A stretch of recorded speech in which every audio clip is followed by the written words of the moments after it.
Hoje, a internet, ela troca aproximadamente 1,4 zettabytes de informação e a gente mal está acostumado com exabyte, nós já estamos falando de um fluxo enorme de informação.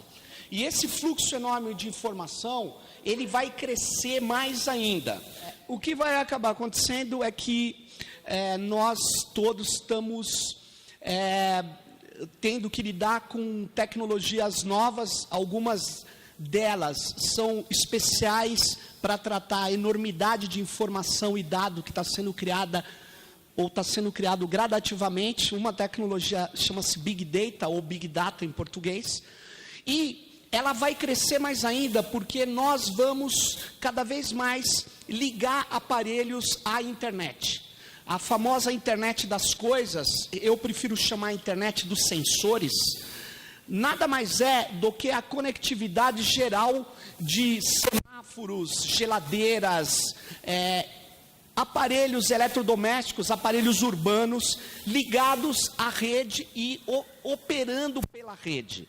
Nesse sentido, você deve fazer uma ideia que nós estamos falando de uma sociedade cada vez mais que utiliza tecnologias digitais. E aí é preciso decodificar o que são tecnologias digitais que está nos celulares de todos nós, no computador. Não são tecnologias quaisquer, são tecnologias cibernéticas. Aí fica falando, isso aí eu já ouvi, isso é um nomezinho qualquer. Não, presta atenção.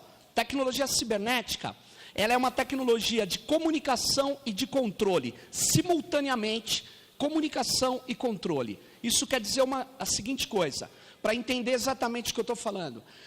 Eu vou comparar agora uma fechadura do mundo industrial, uma robusta fechadura do mundo industrial e uma fechadura digital. Entenda a situação. Se eu colocar na porta aqui uma fechadura daquelas robustas de aço, uma grande chave, ela vai fazer um papel de dar segurança, abrir e fechar essa porta. Ótimo. Quantas vezes eu abri e fechei essa porta durante o dia? Eu não sei. Eu só sei que ela cumpre o papel de abrir e fechar. Agora pense numa fechadura digital, seja ela qual for. Seja uma fechadura por biometria, seja uma fechadura por um cartão digital, seja uma fechadura digital de senha, não importa. Repare que o digital, ele continua abrindo e fechando a porta. Só que cada vez que ele faz isso, ele gera um famoso log, em linguagem de computação, ou se vocês preferirem, ele gera um registro. A tecnologia cibernética, ela faz o que a gente precisa e gera um ou mais registros do que ela faz. Entenda a sociedade que nós estamos construindo. Uma sociedade onde opera-se inúmeros aparelhos que, além de fazer tudo que a gente precisa, ele gera informações sobre o que ele faz. E agora vocês entendem, então, o que é que vem pela frente. E aí a gente entende mais que as empresas mais valiosas do mundo não são empresas de petróleo, não são empresas de armamento, não é o tráfico internacional de drogas, ou são empresas que trabalham com dados. A economia capitalista hoje avança fortemente para ser uma economia de dados, dos quais os dados pessoais são os mais relevantes. Vou explicar por quê. Dados pessoais, eles são vitais para poder modular o nosso comportamento. Como assim? Manipular? Não. Eu estou falando de modular o nosso comportamento. Modular o nosso comportamento para a forte concorrência que existe no capital. Então, o que acontece? O capital não trabalha mais marketing em escala. O capital trabalha marketing cada vez mais voltado a você. Não se iluda, os banners que nós navegamos na internet, ele não é um banner qualquer. Ele não é um banner que o Savazone vai vê-lo. O banner do Savazone no computador do Savazone é diferente do banner que aparece no meu computador. Porque todo o marketing, toda a programação é feita para me orientar. E quem não entende muito o que eu estou falando, basta fazer um teste agora e dizer assim: estou indo amanhã para Estocolmo. Ou um lugar improvável que você nunca vai. Escreva, mande uma mensagem para qualquer amigo. e depois sejam felizes com todos os banners de hotéis em Estocolmo, lojas em Estocolmo, passagens mais baratas em Estocolmo. Sabe por quê? Porque os robôs leem tudo que você faz, tudo que você gera nessas tecnologias cibernéticas.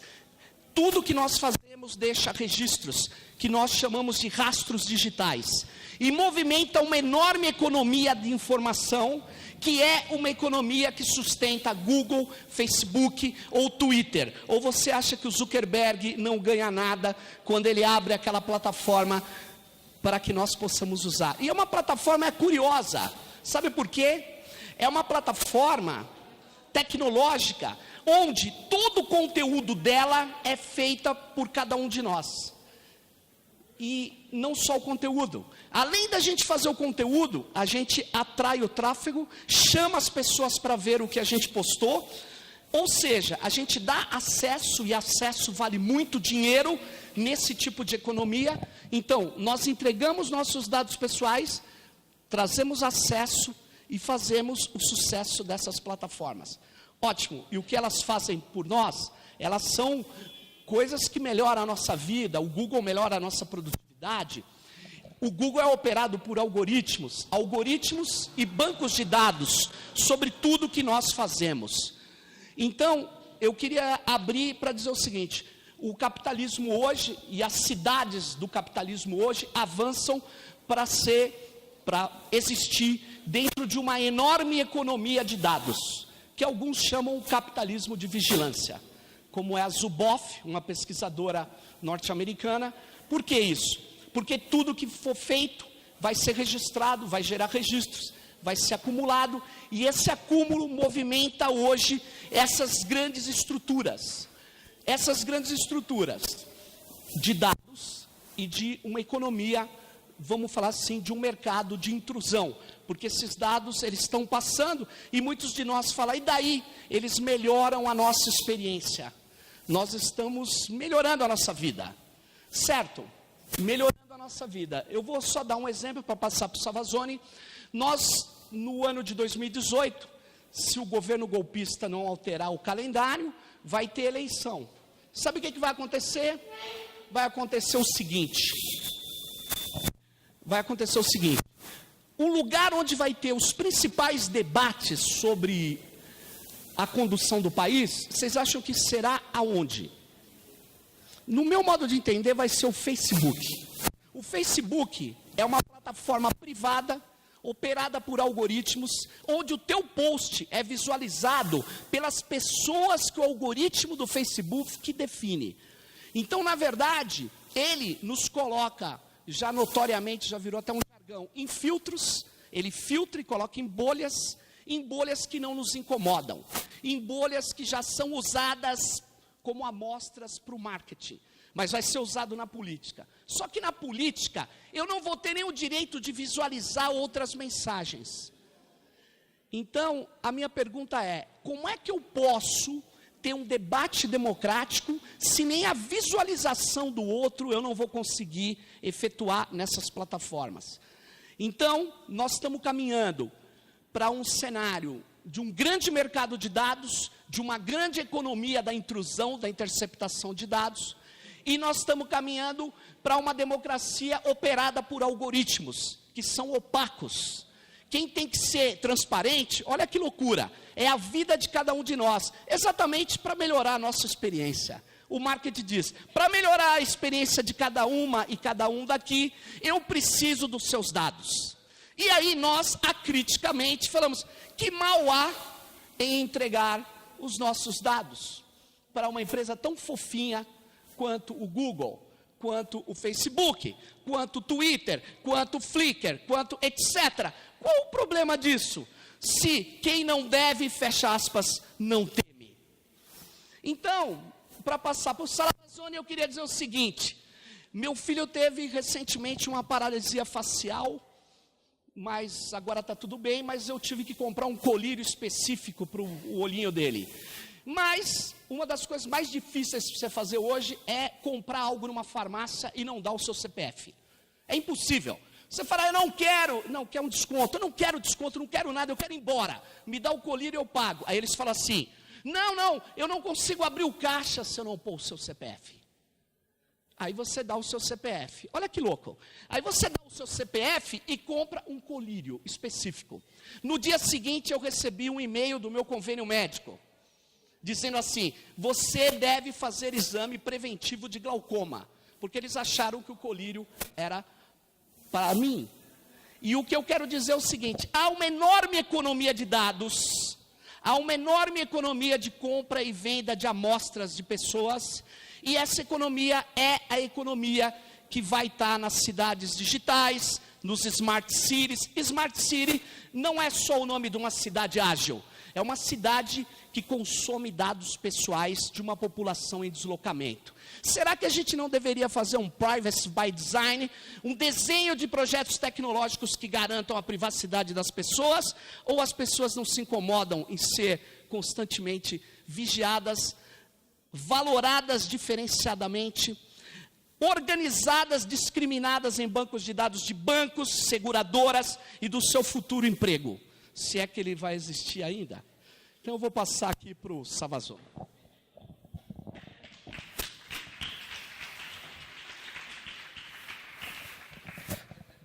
Eu vou falar sentado. Boa noite a todas e todos. Obrigado, Zé, Guilherme, pelo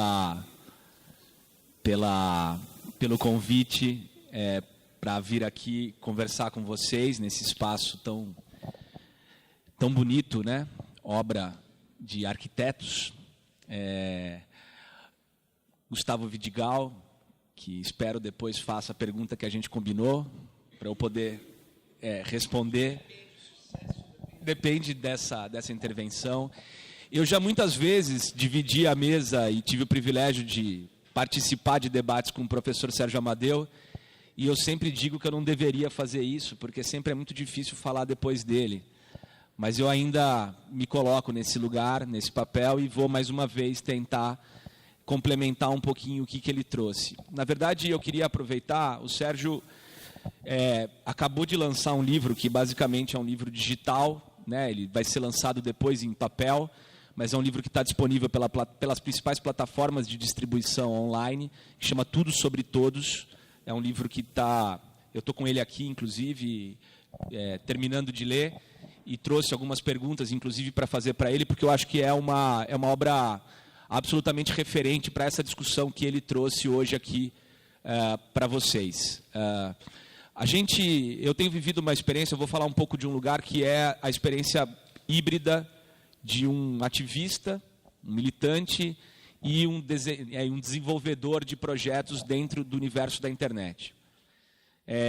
O contato que a gente viveu com essa maravilhosa ferramenta, plataforma, né, surgida nos anos 60 nos Estados Unidos e que se espalhou pelo mundo com uma infraestrutura de redes, começa a tomar corpo nos anos 90, quando um tiozinho suíço, na verdade ele não é suíço, né? Ele fez na Suíça, né? Ele é inglês, chamado Tim Berners-Lee, criou a versão gráfica da internet, né? Foi quando a gente passou a navegar em navegadores, nos softwares de navegação, dentro desse arranjo que é o arranjo da World Wide Web, e que a gente às vezes confunde, né? Internet e web como sendo a mesma coisa. E na verdade, internet é a infraestrutura e os vários protocolos que interconectam redes, e a web é uma das aplicações possíveis desenvolvidas sobre essa rede, que é essa interface gráfica, onde a gente, na maior parte do tempo, acessa os conteúdos que a gente costuma utilizar. Quando a gente está dentro de um aplicativo, por exemplo, no smartphone, isso já é uma outra ferramenta de navegação, muitas vezes. É possível que seja a própria web, às vezes não é. E a gente tem um montão de outras possibilidades tecnológicas de uso. Eu não sei quanto a vocês, mas eu nasci no interior de São Paulo e eu passava o ano inteiro juntando dinheiro para vir uma vez por ano a São Paulo para comprar discos na Galeria do Rock. E era um processo de lento de arrecadar aqueles recursos para poder vir uma vez por ano consumir os conteúdos que eu não encontrava na minha cidade. Bom, eu me lembro da experiência fascinante que foi em 1999, utilizando o pulso único das madrugadas, poder baixar o meu primeiro disco inteirinho no Napster durante uma noite inteira, que você deixava o disco baixando, e se ele, por algum motivo, interrompesse a conexão, você tinha que começar tudo de novo. Isso aconteceu há 99. A gente viveu essa experiência, portanto, há menos de 20 anos, e a gente hoje, como disse o Sérgio, está operando com volumes de dados e em velocidades absolutamente incríveis, né? Uma coisa que extrapolou muitas das nossas projeções. Mas nós, e eu posso falar aqui nesse caso por um nós majestático, mas também por nós que temos sido parceiro ao longo desses anos, a gente fez parte de um grupo que sempre militou por uma coisa chamada software livre e, consequentemente, cultura livre, que é o quê? A possibilidade da gente visualizar não só a camada gráfica, não só aquilo que são os conteúdos que circulam pela rede, mas também os softwares e os códigos que produzem essa balbúrdia toda. Por que a gente sempre defendeu isso? Porque é justamente aí, nessa camada que se produz o software, que se produz a inteligência do mundo em que a gente vive. Quem desenha um software, desenha como nós vamos usá-lo, né? É muito comum, né, em todas as áreas do conhecimento, as pessoas usarem software para realizar os seus trabalhos. Imagino que aqui, estando dentro de um grupo de arquitetura, boa parte do trabalho de vocês se desenvolve utilizando softwares, né? Softwares que não foram vocês que desenvolveram, softwares que vocês aprenderam a usar e que, obviamente, determinam e delimitam as possibilidades que vocês têm de fazer certas coisas. Mas alguém desenhou esse software, alguém o moldou com essas características, e isso está em constante evolução. Eu estou dizendo isso porque, para chegar nesse debate sobre que eu quero fazer, que é o desafio que está colocado na contemporaneidade. A ideia do software livre, ela é uma matriz fundamental para todo mundo que atuou ou veio atuando no campo da internet em busca de produzir liberdade e igualdade simultaneamente, permitindo que as pessoas então se apropriassem de uma coisa que até então nos parecia absolutamente difícil, que era o poder de falar, o poder de produzir e fazer as nossas ideias circularem. Então, durante muitos anos, a gente defendeu a internet com unhas e dentes, com muito vigor, e a popularização da internet por acreditar que ela poderia nos trazer uma democratização das condições de fala, ou seja, das condições de produção, portanto, das condições políticas de atuação na sociedade. E isso foi acontecendo ao longo desses anos. Eu acho que muitos de vocês, né, já vivenciaram essas experiências, mas isso também estabeleceu uma disputa muito clara entre os donos do capital, que foram se reorganizando para colocar toda essa infraestrutura a serviço dos processos de manutenção do poder, tal como ele veio sendo construído ao longo do tempo, e, por outro lado, as tentativas de escape, fuga e construção de alternativas. Uma das questões que eu acho muito interessante de trazer para vocês, nesse debate sobre a relação entre internet, sociedade, política e cultura, é um conceito que foi escrito, né, foi produzido pelo Manuel Castells, num livrinho que chama Communication Power, mas ele desenvolveu isso melhor num livro que chama Redes de Indignação e Esperança, que ele chama de espaço da autonomia. O que é o espaço da autonomia? É justamente o momento em que a gente começa a trazer isso que a gente chamou de ciberespaço, essa camada de informação, de conteúdos, softwares e tudo que circulava nessa outra dimensão que muitos de nós dizemos é o mundo virtual, para os nossos corpos e para os nossos deslocamentos no espaço urbano, né? Quando a gente passa a portar equipamentos que nos levam para as derivas, pelo espaço, pelas ruas, por onde a gente circula, mas carregando também esse outro layer, que é o layer de informações que circulam nessa outra camada, nessa outra nuvem de possibilidades de circulação que é a internet. Bom, se a gente olhar, por exemplo, para a experiência do que aconteceu em 2011, em vários lugares do mundo, né, as experiências de levantes democráticos, onde eles aconteceram?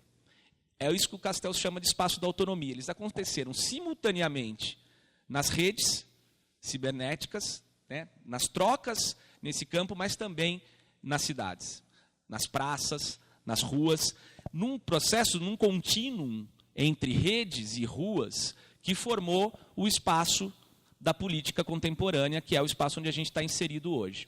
Estou trazendo isso porque, quando o Sérgio traz a questão dos dados, a gente está olhando, então, para decisões que são muito importantes. Quando a gente opta por um determinado software, quando a gente opta por uma determinada plataforma, quando a gente atravessa as nossas informações e as nossas trocas, sejam elas culturais, políticas, econômicas, sexuais, por um determinado tipo de arranjo, a gente está fazendo uma opção política. E essa opção política hoje, ela valoriza ou não valoriza um determinado tipo de caminho. Quando a gente estava lá atrás, a gente acreditava que a gente ia resolver tudo, garantindo que construíssemos plataformas livres, plataformas em software livre, que garantissem a emancipação, né, dos indivíduos, dos homens, das mulheres e dos homens do nosso tempo. Pois bem, o Android, por exemplo, da Google, ele foi desenvolvido baseado em tecnologias livres, foi desenvolvido utilizando o GNU Linux.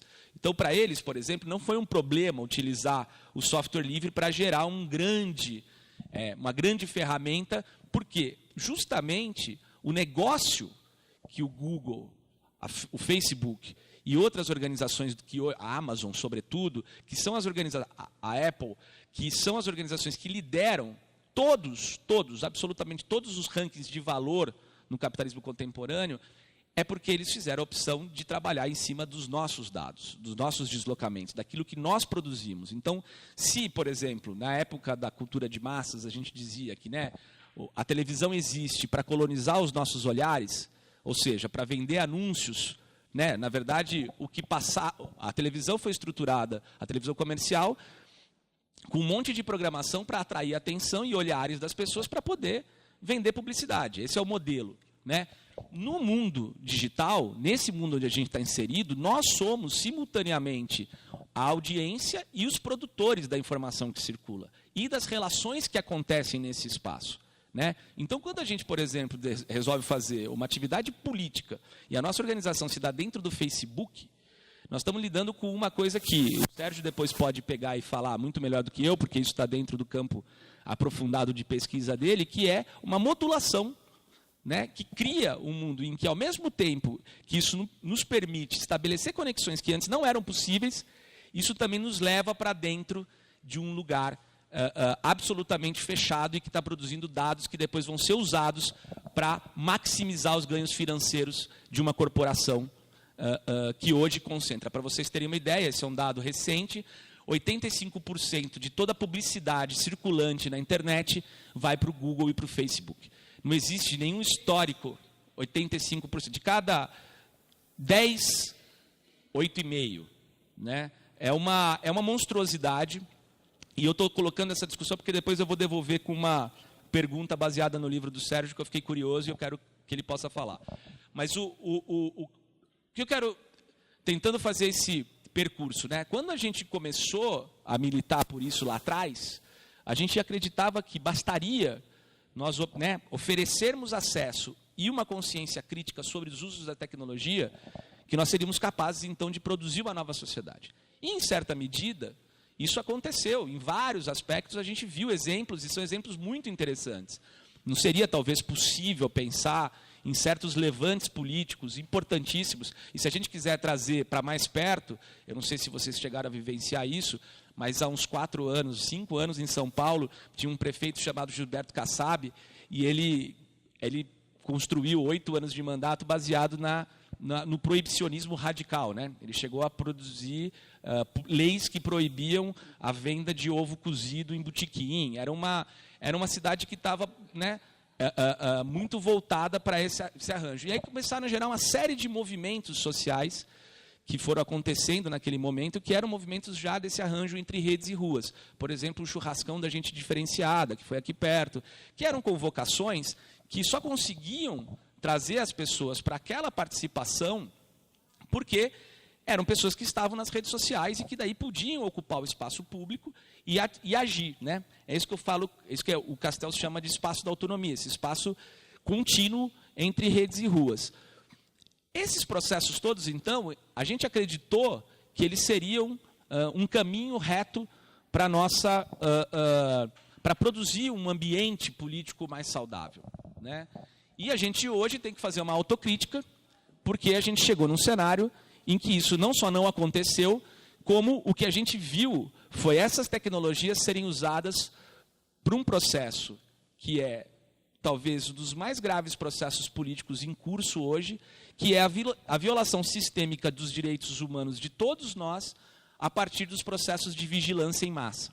Isso que o Sérgio está falando a respeito dos dados, a contraparte, não só do ponto de vista, quando a gente fala das corporações, é o papel que os estados, a partir dos mecanismos de vigilância, estão fazendo também com esses dados. Tem um outro campo inteiro aqui para a gente discutir, que é aquilo que foi revelado a partir dos vazamentos feitos pela Chelsea Manning, a partir dos dados construídos, né, e do Snowden, e que o Wikileaks nos tornou públicos há alguns anos atrás. Eu não sei se vocês tiveram acesso a isso, se leram a respeito disso, mas isso é uma característica do nosso tempo. Nós todos estamos sendo permanentemente investigados e vigiados por essas tecnologias pervasivas que nós carregamos nos nossos corpos. Então, de um lado, a gente tem essa questão, eu estou lançando mais alguns elementos para a gente poder debater, né, do capital, e esses mecanismos, esses equipamentos que nós acreditávamos que seriam instrumentos para a gente poder transformar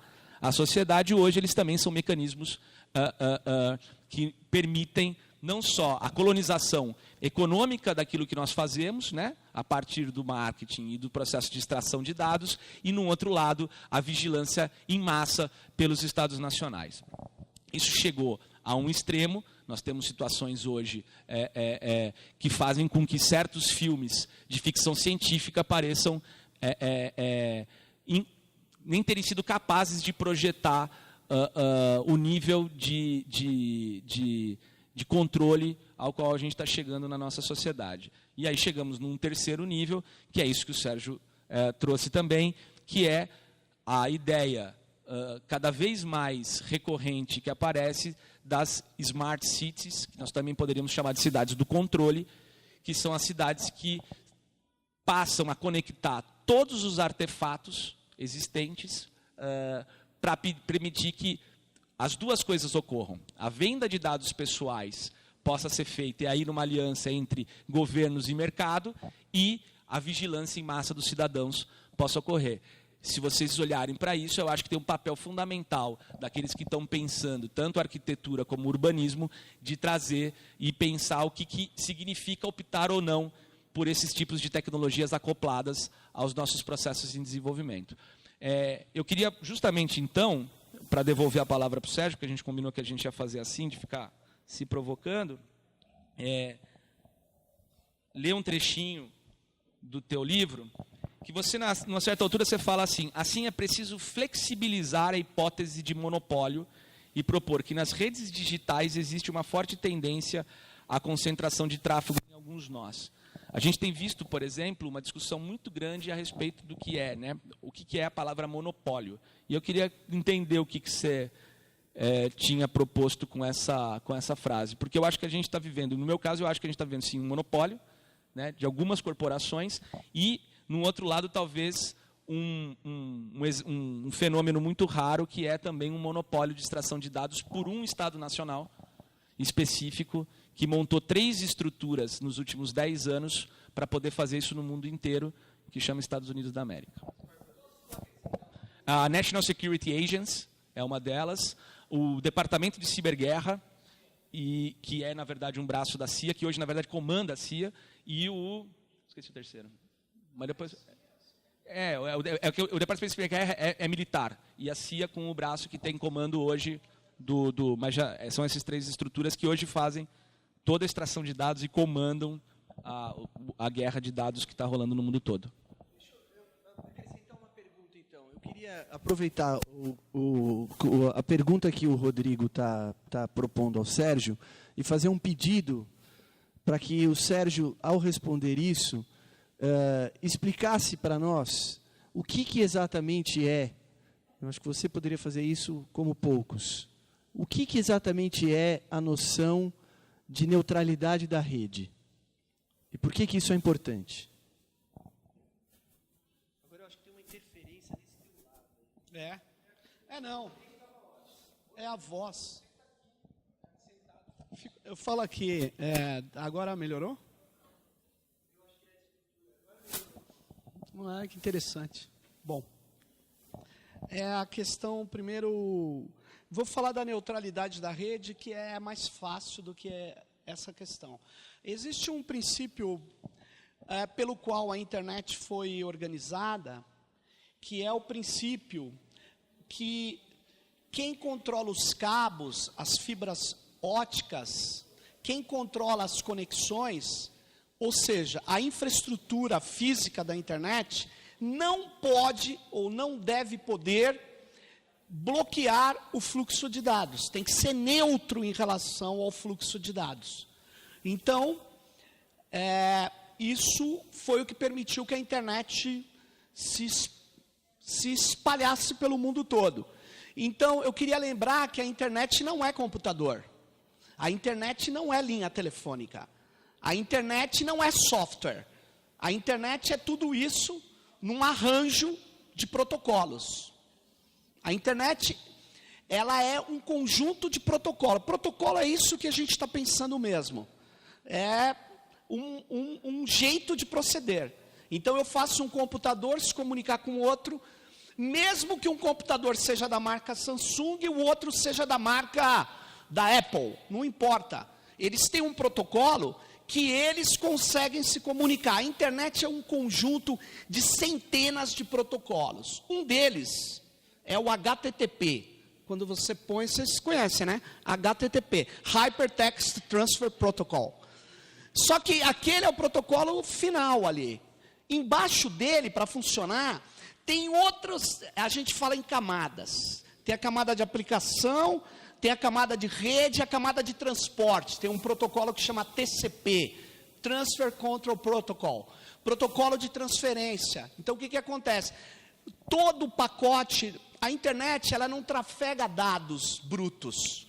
A internet trafega, em analogia, dados em containers. É como a marinha mercante. A marinha mercante não trafega mais banana, carro, transfere pelos portos só uma coisa, containers. Então, qualquer lugar que chegar um navio da marinha mercante, tem lá um tipo específico de definição de como é o container. Então, todo porto está apto a pegar esse container e transferir.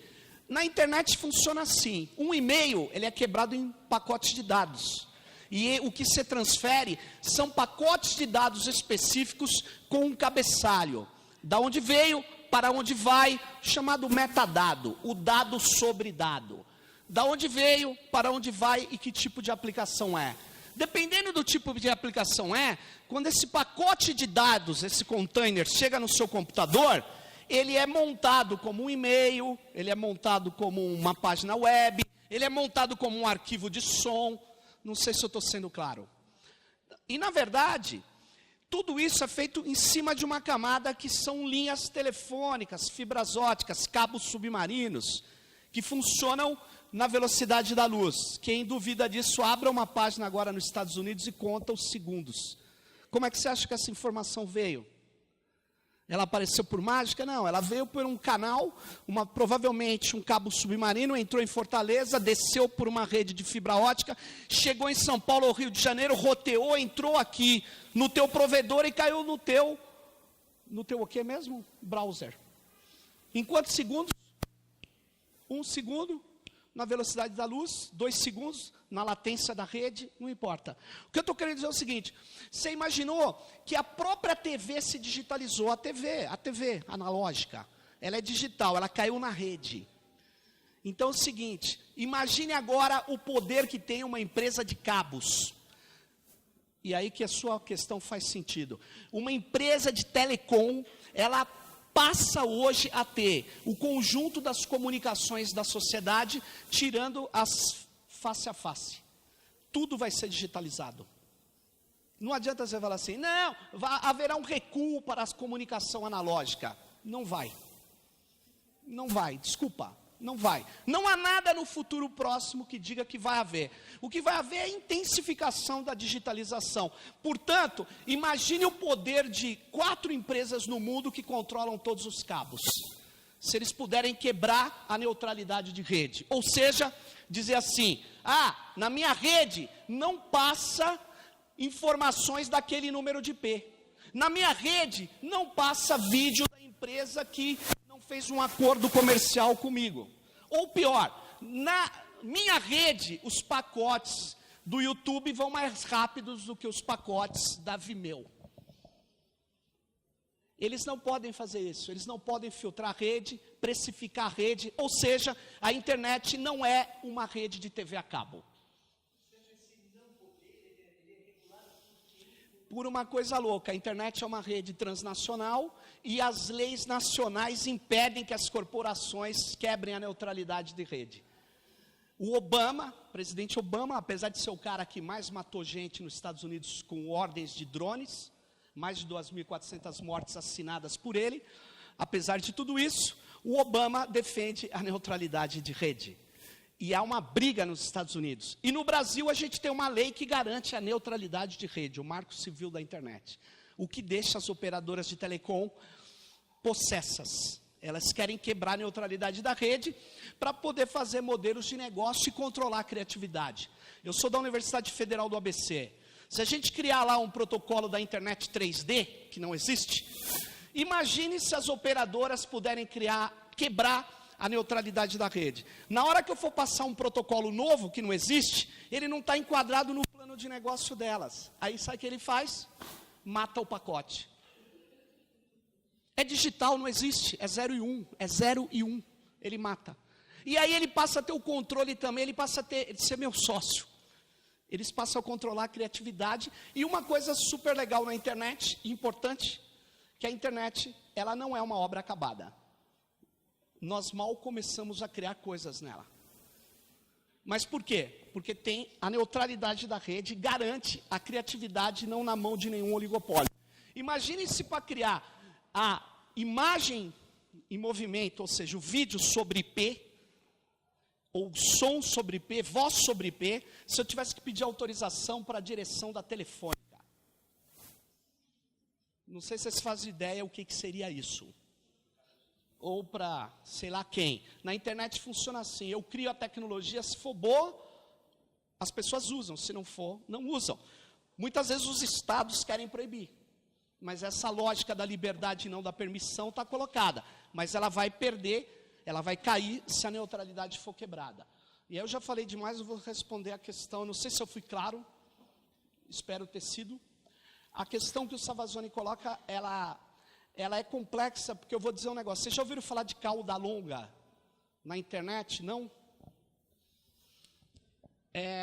Existe em matemática, chama-se Teorema de Pareto. Ele diz assim, e existe um outro, só para você entender, nos procedimentos estatísticos, existe a curva de Gauss, ou a curva normal. A maior parte dos fenômenos se distribui como aquela curva em sino. Só que o Pareto diz, a maior parte dos fenômenos, em alguns fenômenos, se distribui como metade de um sino, ou, se você preferir, uma cauda longa. Isso significa o seguinte: tem grandes corporações que são aqui, tem grande audiência, e um enorme, milhares de microcorporações com pequenas audiências, ou uma cauda longa. Então, esse é um processo que explica a internet. Você tem Google, Facebook, grandes nós de rede, que faz aquela grande audiência, e depois aquele monte de sitezinho, não sei o que lá. Isso não é monopólio, é isso que eu estava explicando no texto. O monopólio é dizer assim, monopólio é um manda, um governa, um detém o mercado. Monopólio é mono, é um. Duopólio são dois, oligopólios são alguns. O que nós temos na internet não é um monopólio do Google, é um oligopólio de grandes corporações. Onde o Google é uma delas, o Facebook é outra, e está chegando a Amazon. A Amazon com a beleza que todo mundo fala, não, eu hospedo minhas coisas na nuvem. Parabéns. Você não hospeda na nuvem, você hospeda ela num servidor que está nos Estados Unidos, lá na Califórnia, provavelmente, num grande data center controlado pela Amazon. A Amazon virou uma empresa de obtenção de dados. E por fim, para você entender que nesse mercado de dados há uma luta opaca, a gente não consegue entender tudo.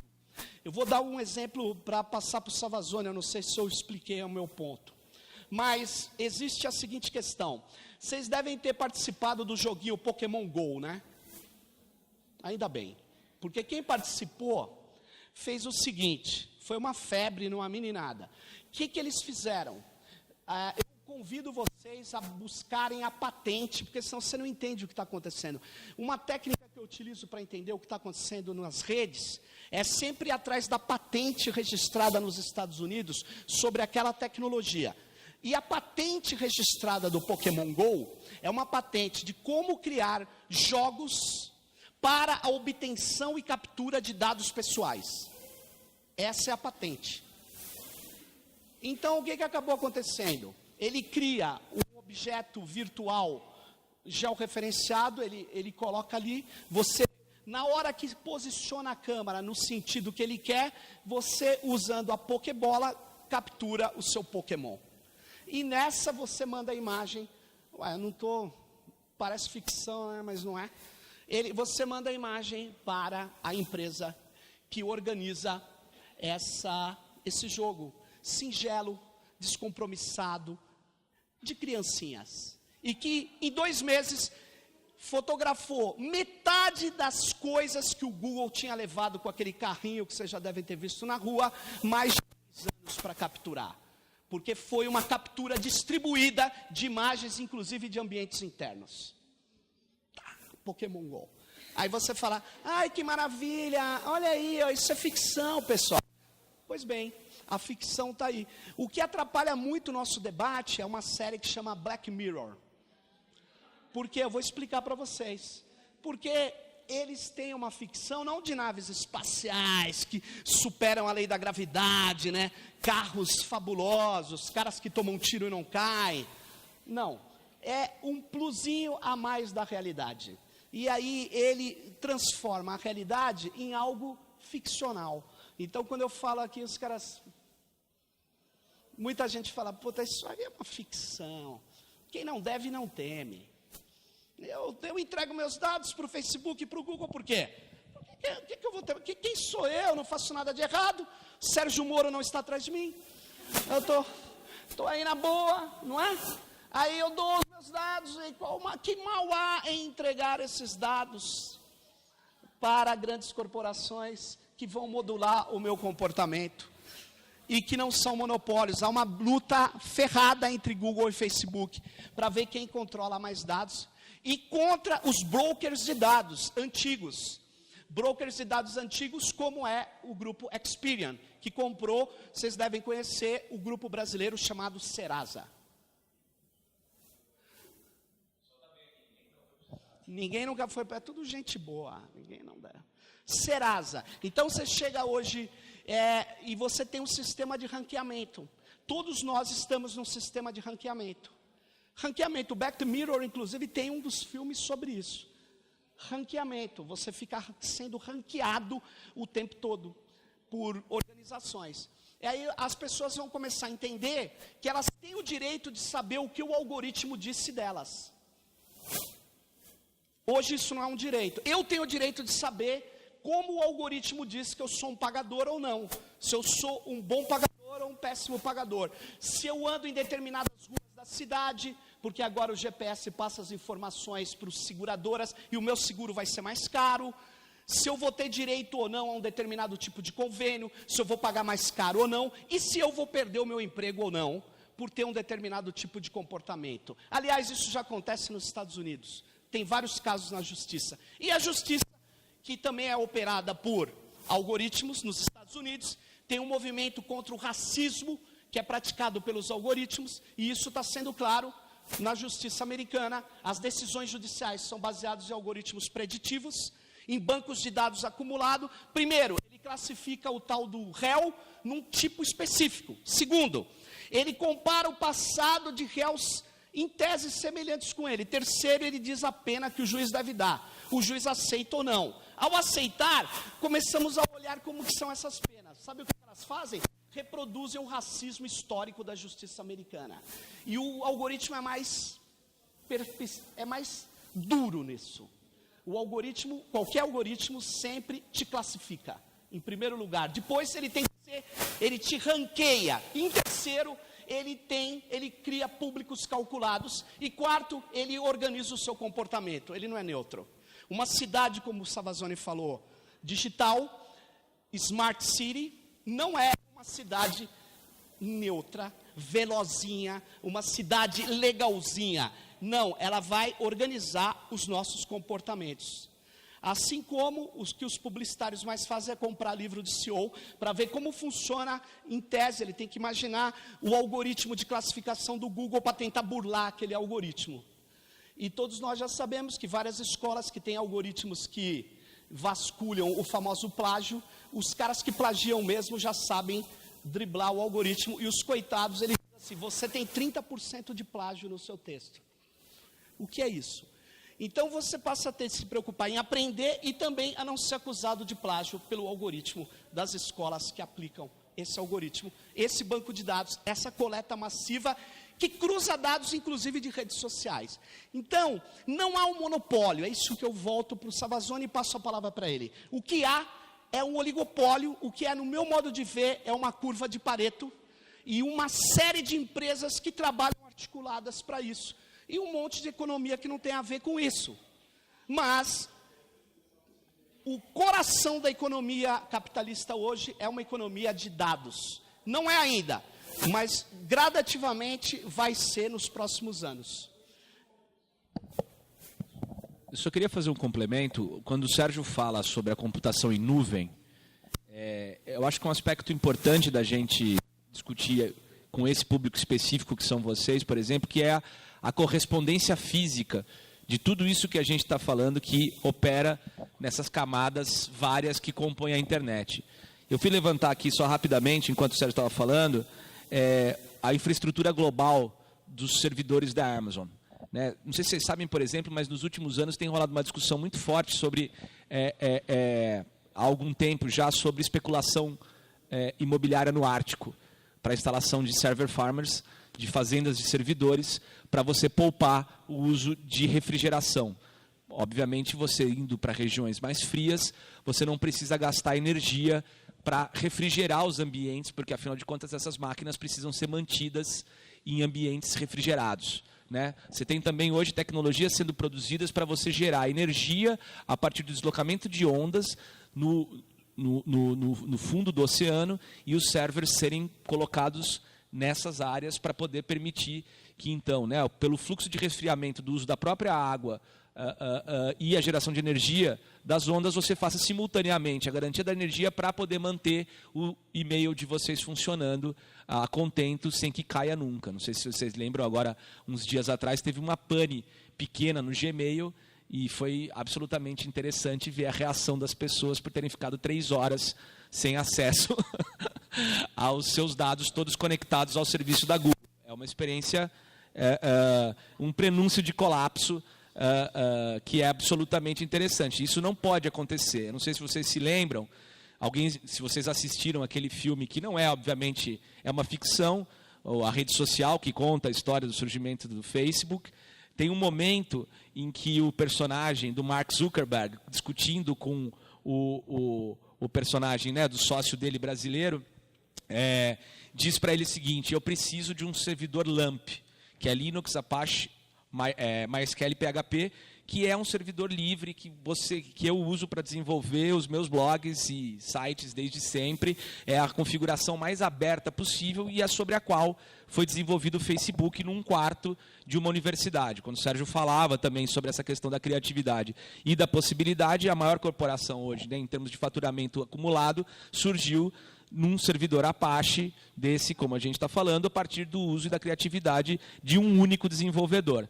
Mas eu estou falando que tem um certo momento que ele fala para o Wardle, o amigo dele, né, que à época amigo, ele diz assim: nós não podemos cair. Você cortou a conexão, ele, né, deixa de pagar a conta porque ele está bravo, e ele fala, você não pode fazer isso porque o nosso compromisso é nós nunca vamos sair do ar.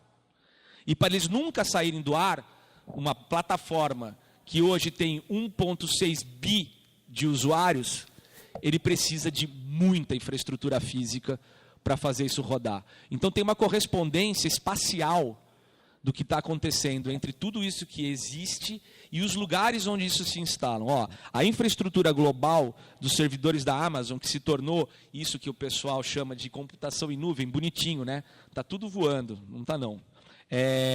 São 16 regiões geográficas em todo o mundo e tem planos divulgados de implementar mais 14 zonas de disponibilidade e outras 5 novas regiões, na China, na França, em Hong Kong e na Suécia. Quando eu estava falando essa parte daí é exatamente isso, está indo vários infraestruturas e aí os governos, alguns governos, né, o governo sueco especificamente tem estimulado, e o norueguês, a instalação em regiões próximas do Ártico, e barateando inclusive custos de impostos, criando zonas francas para a construção de fazendas de servidores. Eu sugiro que um dia, se vocês tiverem interesse, só por curiosidade, quem nunca viu, coloque para ver o que é a foto de uma fazenda de servidores. Se vocês assistiram o Matrix, é um filme já velhinho, mas é muito divertido. Se vocês virem as cenas de Zion e com os seres humanos plugados na energia, os servidores, a fazenda de servidores é muito parecida esteticamente, não à toa, obviamente, naquele momento, os irmãos que criaram a trilogia do Matrix, eles estavam justamente, Wachowski, eles estavam justamente projetando esse lugar. Eu queria só complementar uma coisa a respeito dessa discussão, para a gente poder também circular a palavra e ver quem tem interesse em fazer certas perguntas. Uma das coisas que também, do caso do Black Mirror, é importante, essa série, na verdade, é muito engraçada, porque ela foi produzida, a primeira parte dela, em 2011, né?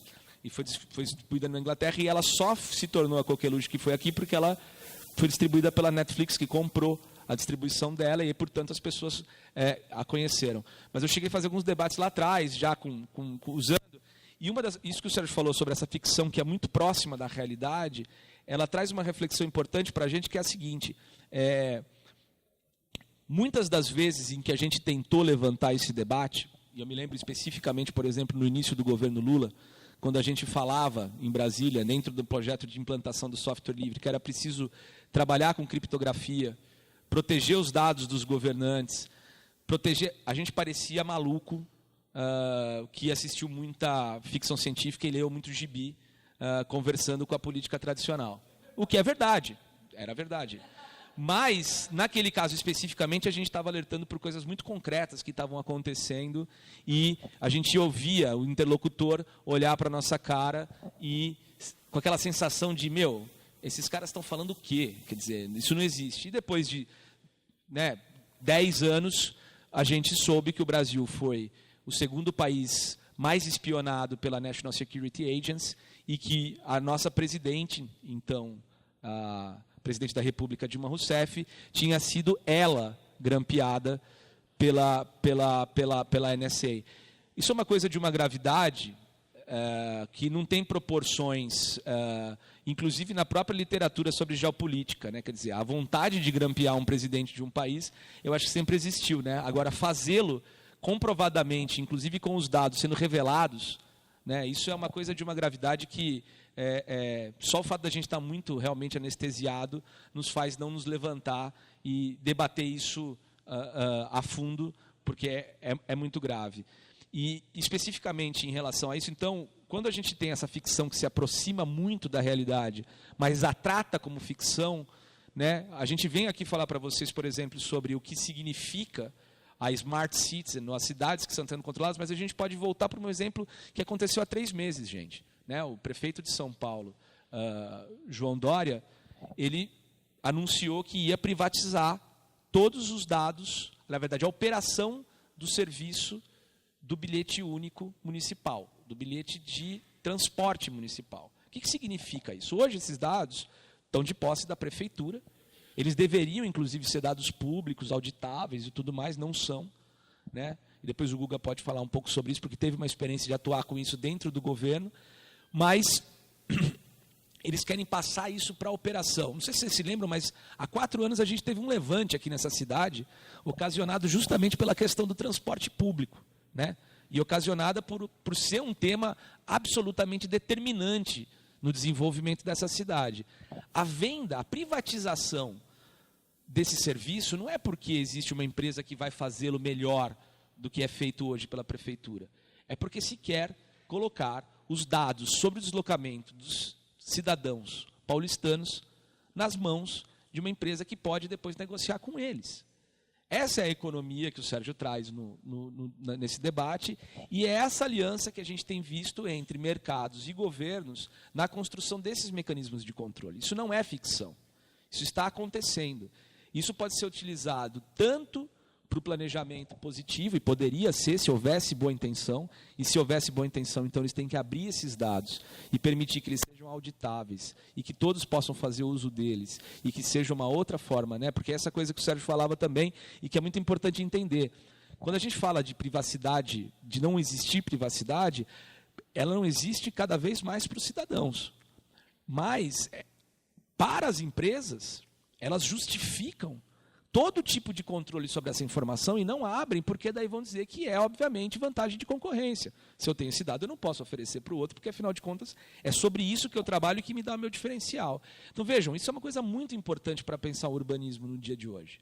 Quem vai fazer a gestão desses dados e desses fluxos de informação e o que vai ser feito com eles? Você pode redesenhar uma cidade inteira, você pode reproduzir, né, as práticas de segregação a partir de uma aparente privatização de um serviço com a suposta necessidade de melhorá-lo para a população. É uma coisa muito grave isso. E precisaria ser debatida num outro patamar, e a gente não tem visto isso acontecer. Então, enfim, eu acho que a gente já falou bastante, era para falar 40 minutos, a gente deve ter falado quase 1 hora, e eu acho que era legal a gente, né, Zé, abrir para o pessoal poder fazer pergunta, quem tiver interesse.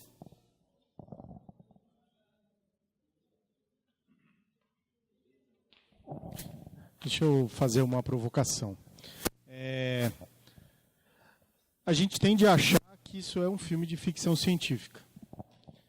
Mas a nossa vida na plataforma digital, o pano de fundo é esse mesmo. Quando vocês vão fazer o bilhete único, ou o bilhete único mensal, vocês preenchem um cadastro para pagar lá R$160, né, por mês, para usar todo tipo de transporte. Ao vender essa base de dados para a iniciativa privada, o que o poder público está fazendo, o que o Dória permite que faça, é saber que aquela pessoa com bilhete único número tal, né, faz esse tipo de viagem, né, ele transforma a sua informação em recurso, porque ele repassa isso, né, para terceiros. Né. Então, o geomarketing é uma das coisas que está mais avançada. Então, por exemplo, quem usa o Foursquare aqui, por exemplo, que é aquela plataforma para restaurante, né, ela georreferencia na hora e sabe onde você está e vai te dar a escolha dos restaurantes, né, que estão ali aonde você acionou o seu celular. Né. Isso acontece também de forma não intencional.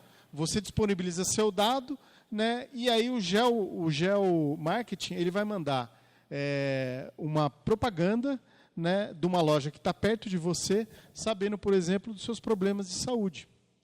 Né. Vou dar 2 exemplos de como isso pode deteriorar a relação do Estado com a sociedade. Na Inglaterra, eles têm um programa de saúde, eles têm, na verdade, um sistema de saúde que chama National Health System, NHS, que é a inspiração para o SUS. O NHS é o primeiro sistema de saúde público do mundo, em larga escala, oferecendo para toda cidadã e cidadão um sistema de saúde. Né? Então, basta você ter a carteirinha, ser cidadão e cidadã na Inglaterra, você vai lá, você é atendido. Né? Eles começaram a digitalizar os formulários eletrônicos.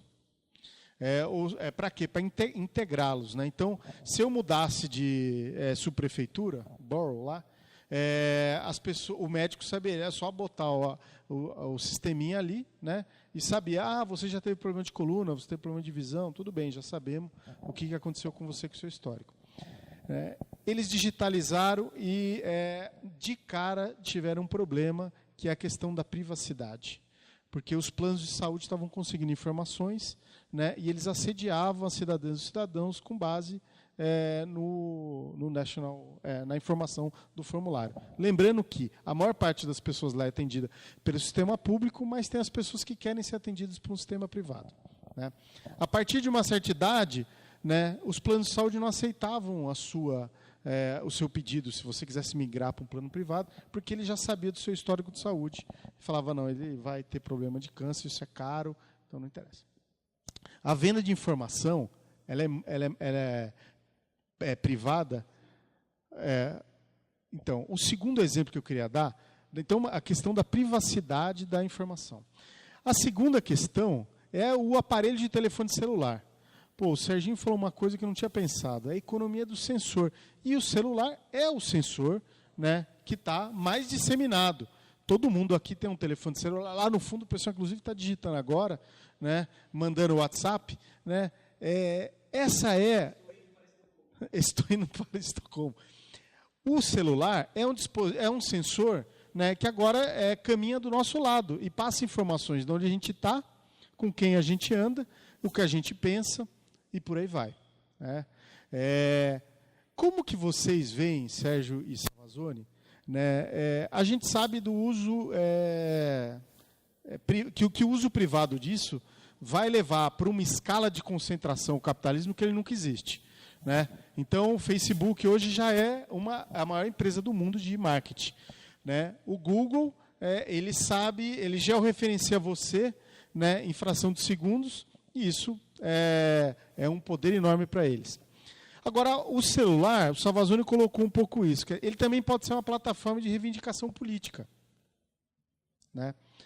Como é que vocês imaginam, vocês estudantes de arquitetura e urbanismo, como é que vocês imaginam que o celular pode ser apropriado no dia a dia de vocês, formados arquitetos? Será que o celular vai poder ser uma ferramenta de trabalho para dar precisão para um cidadão e cidadã que quer trabalhar pensando a cidade? Né?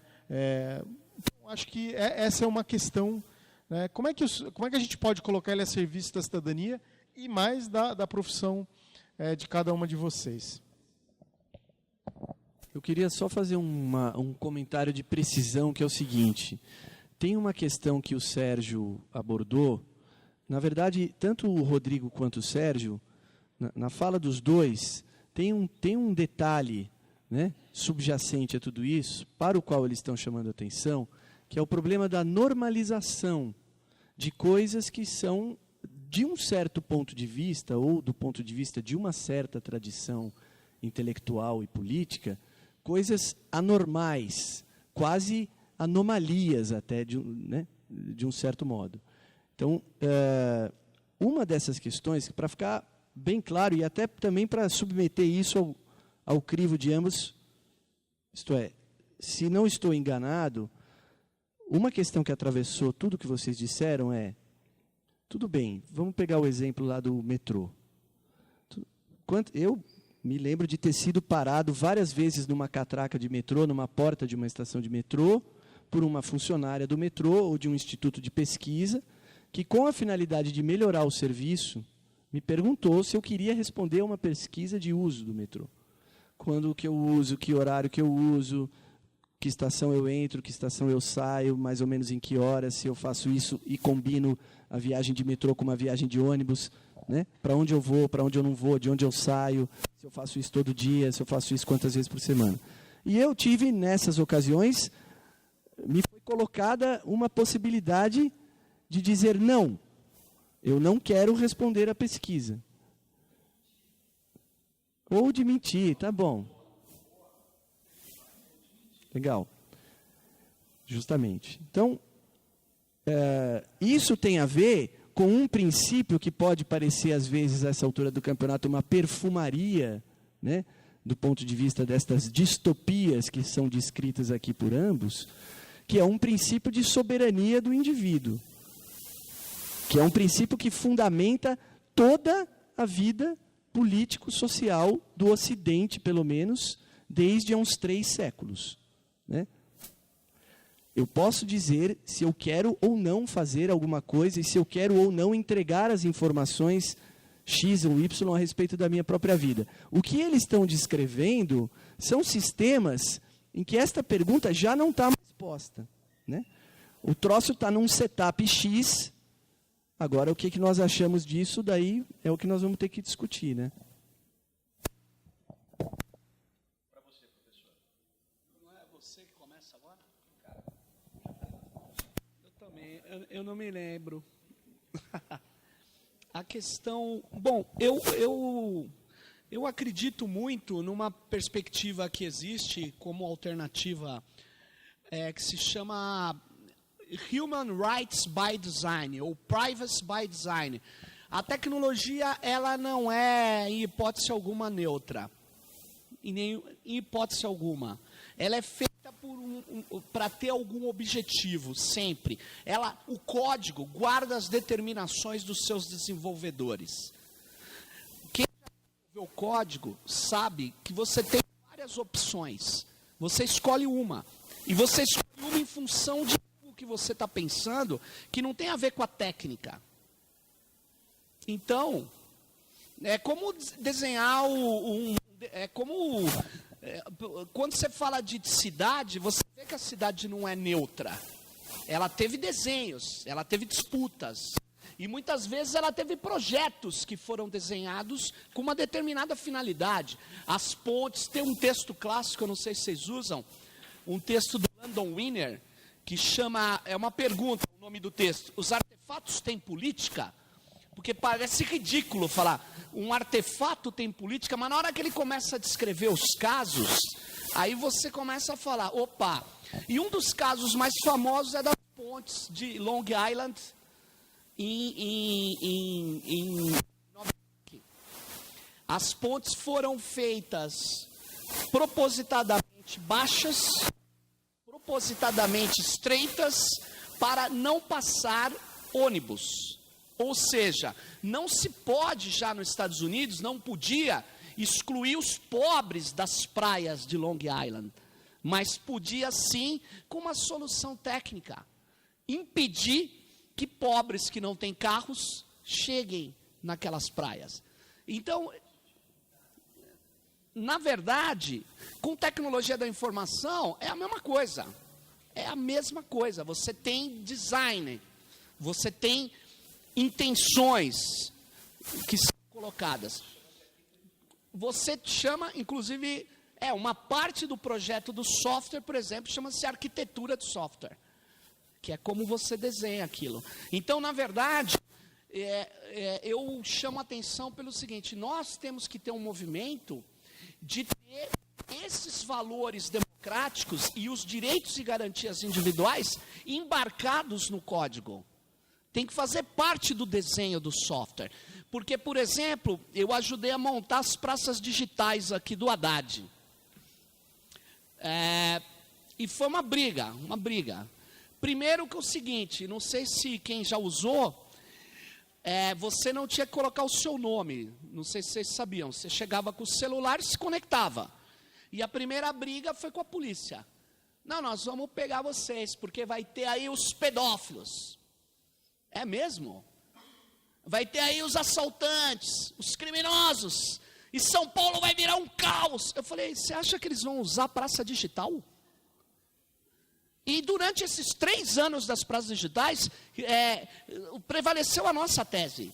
Você não tem nada na tecnologia que obrigue a cadastrar o cidadão. Nada no roteador do Access Point, que permite você se conectar, nada obriga a coletar dados de cada um de nós. Nada. Ele pode coletar, mas eu posso colocar um padrão nele para não coletar. Então não há nada que obrigue, porque também é um outro discurso que vem por aí, que parece choque de placas tectônicas. Que a natureza da tecnologia me obriga a isso. Acabou a privacidade, acabou os direitos, agora todos somos transparentes. É como se fosse a natureza. Vem uma onda por aí. Desculpa, Quem entende de tecnologia não tem onda nenhuma. O que tem é modelo de negócio, doutrinação, proposição, ideologia, práticas discursivas, se você for Foucaultiano, use o termo que você quiser. Mas o que vem é, na verdade, uma proposição que nós aceitamos ou não. Eu proponho não aceitar. Eu proponho que nós possamos fazer projetos tecnológicos que guardem direitos. Eu proponho isso e dá para fazer. Pode ser mais difícil? Pode, porque o consultor que vai estar com você vai estar botando pilha para falar que é como a natureza. Você tem que aderir e não resistir. Então, na verdade, nós temos possibilidades de projetos democráticos, sim. Isso não só para fazer manifestações, mas na próprio desenho de cidades que atendam melhor o interesse dos cidadãos, você pode garantir direitos. Não há nada que obrigue que o prontuário eletrônico do governo federal, o prontuário de saúde, entregue os dados os dados coletados da gente, e em breve os dados de biometria, e em breve nossos dados genéticos, para empresas. Ou para quem vai dizer que eu não quero contratar funcionários que possam ter determinado tipo de tendência a ter doença. E isso eu tenho com dado genético hoje. Agora, vem cá, o dado genético tem que ser público ou ele é seu? Pergunto a você. Para mim tem que ser seu. Não pode fazer parte do jogo, no meu modo de ver. Sabe por quê? Porque tendência não é a realidade, é uma projeção. Pode ocorrer ou pode não ocorrer. Então, teve até um caso famoso, que tem pessoas que tomam precaução, hoje essa medicina preventiva exagerada, ela é uma medicina cancerígena, ela cria doença, ela induz a doença. Então, você não pode falar, existe uma tendência, então estou... Veja bem, tendência é tendência, eu tenho o direito de saber o que os algoritmos estão fazendo com a minha tendência. E meu banco de dados. Então, eu queria responder essa parte. Pois não.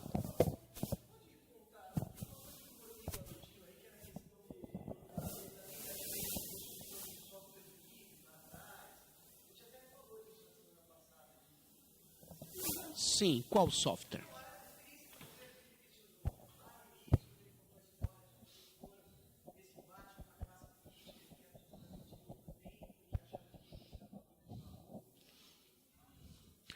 Na verdade, a chamada classe...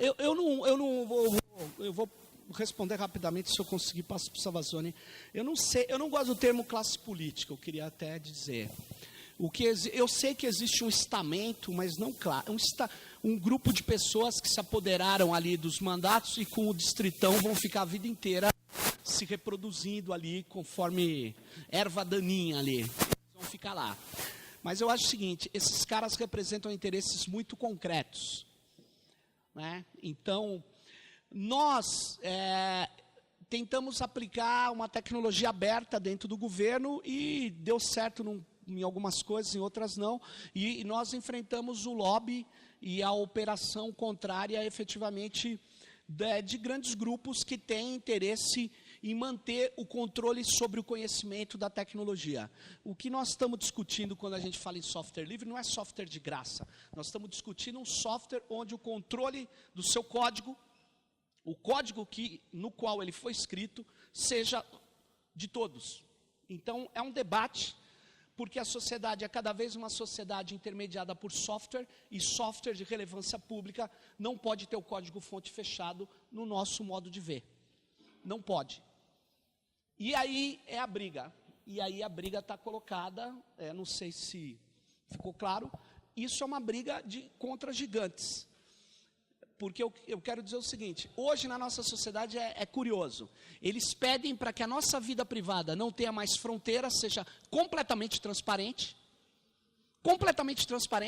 exatamente para eles melhorarem a nossa experiência. Então a gente não tem sentido, todo mundo está aí no Facebook, todo mundo mas eles querem tudo, todos os dados, tudo. Nós temos que ser transparentes, em síntese, e eles têm que ser opacos, sabe por quê? Se ele abrir o código, o pobrezinho dele, o concorrente vai tomar o código. Então, o código que diz o que nós vamos fazer é fechado.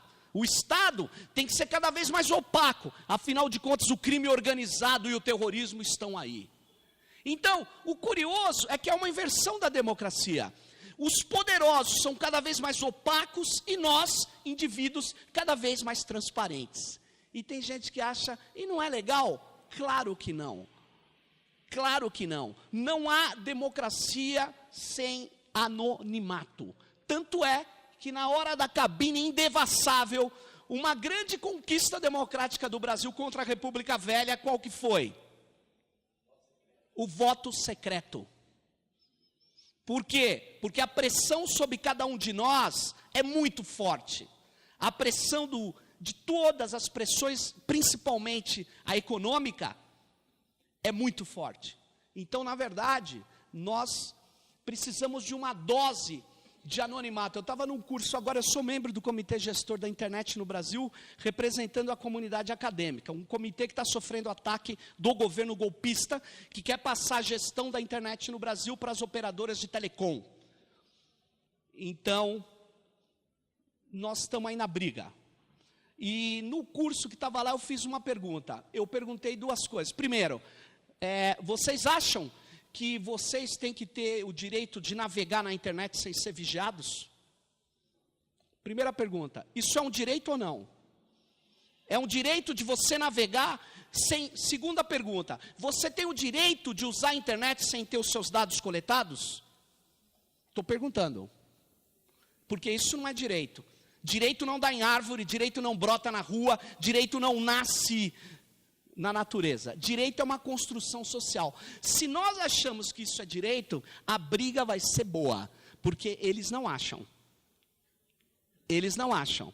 Inclusive tinha um juiz no curso que eu estava dando, que ele disse o seguinte: criptografia é a proteção dos criminosos. Eu falei, criptografia é a proteção do meu pensamento.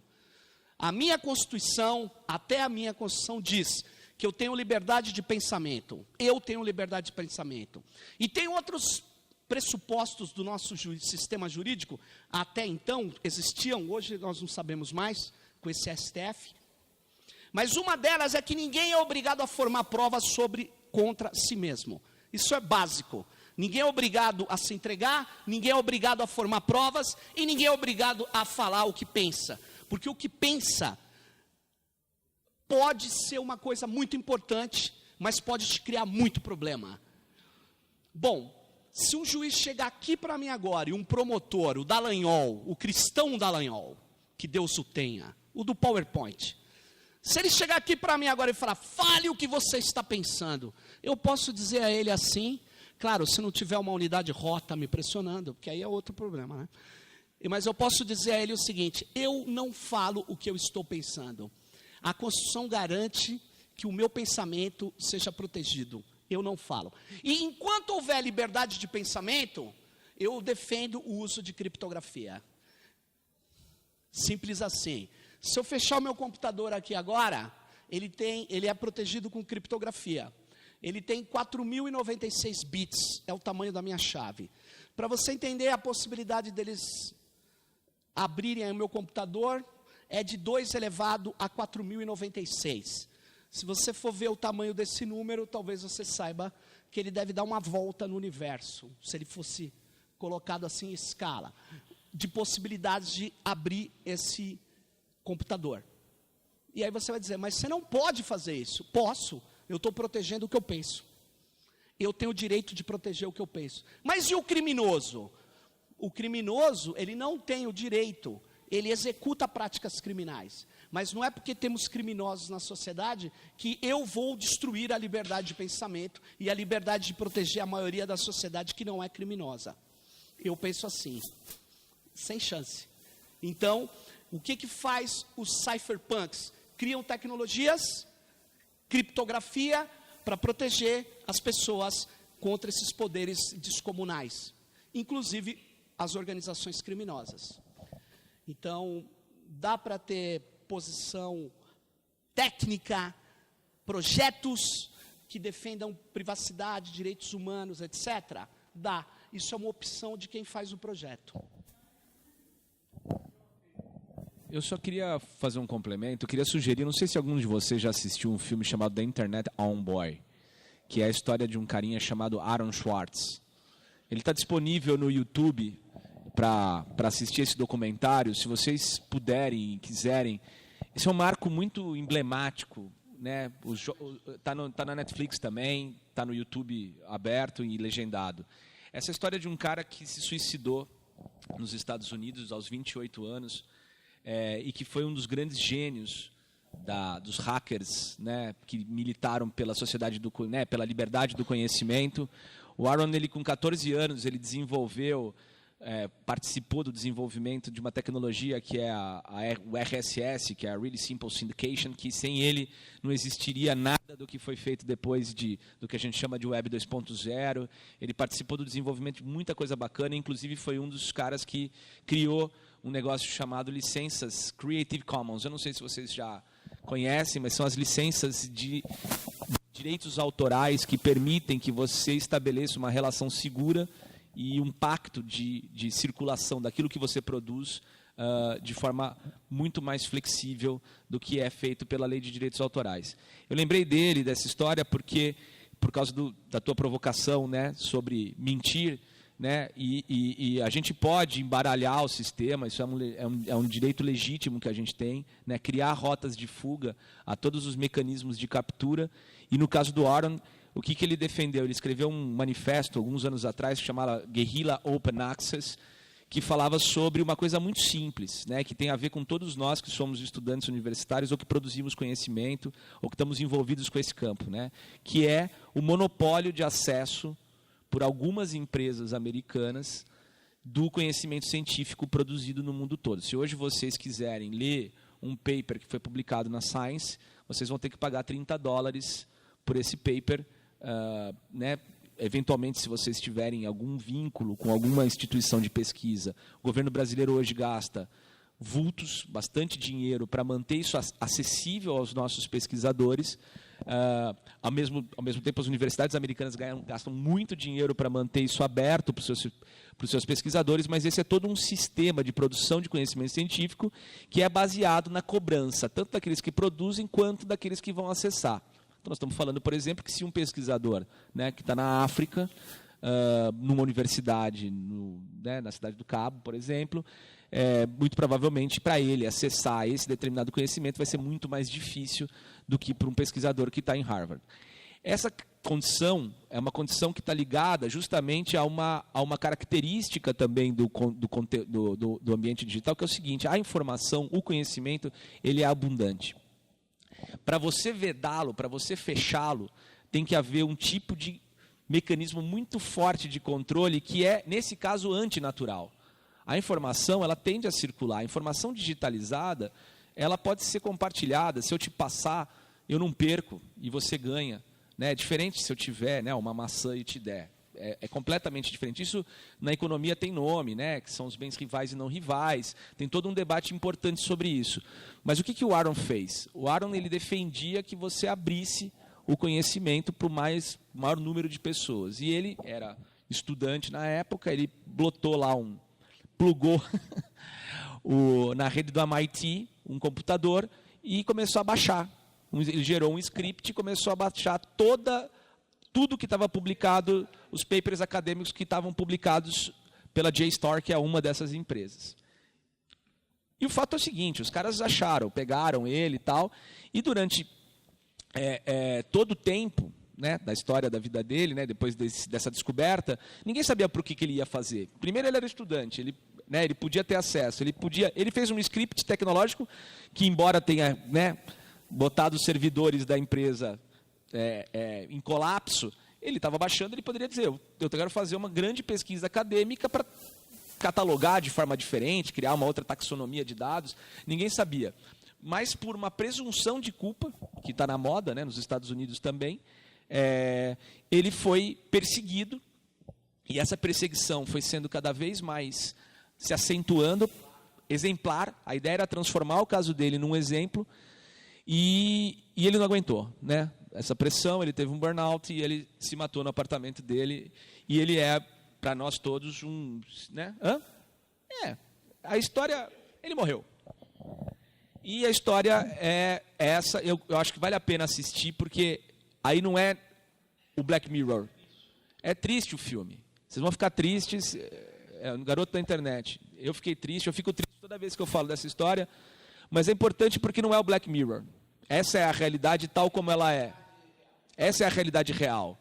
E acho legal que vocês possam ver, é um filme bastante emblemático disso, assim, que é um pouco, eu lembrei por causa do teu comentário, entendeu? Às vezes quando você vai tentar escapar, os caras vão chegar até você de outras maneiras. E essa é a grande questão, né? O quanto menos a gente facilitar e disputar e entender que essa disputa se dá, por exemplo, no ambiente da arquitetura, não é só o software, mas a gente fala muito de open design, de projetos abertos, de projetos coletivos, de coisas que permitem você compartilhar conhecimento e soluções tecnológicas para as criações que podem ocorrer, né? Uma ideia bem aplicada num contexto brasileiro pode ser extremamente útil para uma população de baixa renda, de um outro. Tecnologia não necessariamente precisa ser um instrumento, aliás, não deveria ser, né, na sociedade que eu acredito e o que eu gostaria de construir, um instrumento para a produção de maximização de lucro. Ela pode ser um instrumento de melhoria da vida das pessoas, né? A gente tem participado aí de vários processos bem bacanas em que envolvem muitos arquitetos, urbanistas, designers, ligados ao que a gente chama de inovação cidadã, e muito ligado também aos processos de tecnologias sociais. Se vocês não conhecem, eu acho que também é um universo muito legal de pesquisar e se aprofundar, porque é um campo vasto, com muita gente legal trabalhando, cooperando, construindo, né, de uma maneira... E é muito baseado em todos esses valores que a gente está partilhando aqui, né? Os valores do software livre estendidos, digamos, para outras formas de pensar e produzir conhecimento. E para concluir mesmo, né, só esses comentários em cima disso, eu acho, Zé, que, de fato, né, isso tudo que nós estamos falando aqui já é a clara demarcação de que nós estamos num outro tempo do que a gente chamou de democracia ocidental. Que tempo é esse? A gente ainda vai ter que entender, né, as características dele, mas desde do pós-11 de setembro, do Patriot Act, dos processos de construção e toda, né, a guerra cibernética, tudo que estruturou, né, vamos lembrar, o Julian Assange segue preso dentro da embaixada do Equador na Inglaterra. É uma coisa absolutamente ridícula, né, por ter compartilhado informações de interesse público para o mundo inteiro, né? E aquilo que o Sérgio falava, se hoje o capitalismo quer que nós sejamos transparentes e as corporações e os estados a serviço das corporações opacos, o que os cypherpunks sempre defenderam é justamente o oposto, né? Estados transparentes, corporações transparentes e cidadãos com a condição de serem protegidos e com o seu direito de privacidade preservado.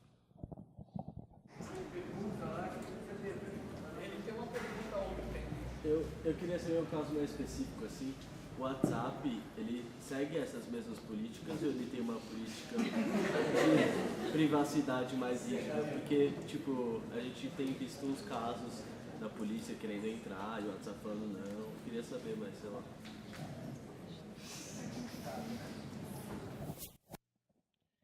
O WhatsApp não é seguro, não era nada seguro. E ele foi atrás do que a gente chama criptografia ponto a ponto. O que é criptografia ponto a ponto? Ele tem uma técnica que ele comprou de uma empresa que tem uma outra plataforma de mensageria instantânea que chama Signal. Ele comprou o software e a criptografia dessa empresa e aplicou no WhatsApp. Mas não porque... Você sabe que o WhatsApp é a empresa do grupo Facebook do Zuckerberg, né?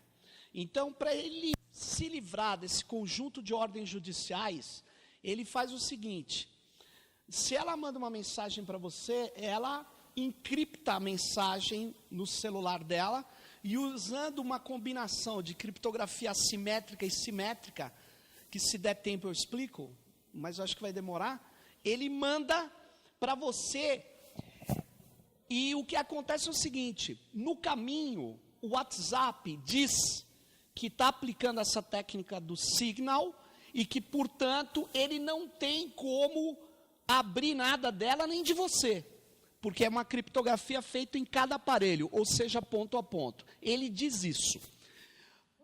Nós não temos certeza se ele faz isso, porque eu não acredito só no que os caras dizem. La garantia sou eu. Você viu o caso, você não acredite.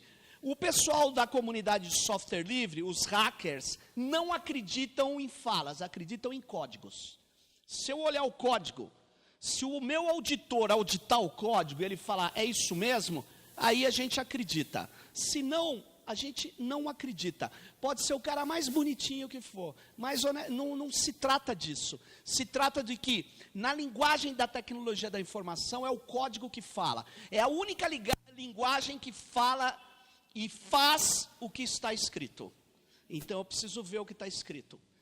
Então, eu não sei te dizer, mas ele divulga que ele faz criptografia ponto a ponto. Se você auditou e confirmou, parabéns. Se você acredita, também.